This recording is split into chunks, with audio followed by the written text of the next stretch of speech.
You know that I was born with all the eggs I would ever have. I have just reached the age of menarche. I have just seen my first period. I'm in my 20s. I didn't track my ovulation to get pregnant.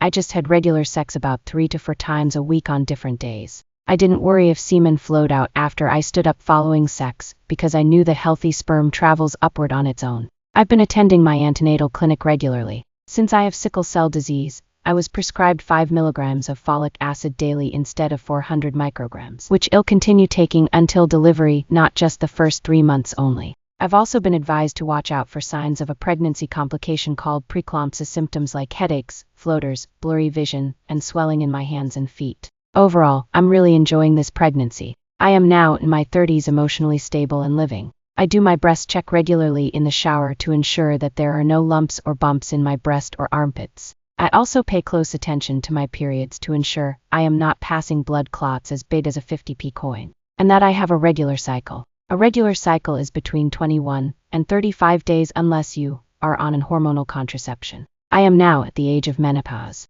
Menopause is the stage in a woman's life when menstruation stops and the ovaries are depleted of eggs. I was 55 years old when I had my last period. Menopause is not clinically diagnosed until a woman has gone 12 consecutive months without a period. The first signs of menopause that I experienced were hot flushes, low mood swings, loss of sex drive, vaginal dryness, and recurrent urinary tract infections. I started hormone replacement therapy HRT, and it truly changed my life. I'm glad that HRT helps reduce the risk of osteoporosis, also known as bone thinning, which is a complication of menopause. It also lowers the risk of womb cancer, as well as heart and blood vessel disease. My sex life has improved with hormone therapy. Alongside my skin patches, my doctor also prescribed hormone vaginal pessaries. I use both water and oil-based lubricants to create a more natural, moist feeling. I'm not ashamed of still being sexually active at 60.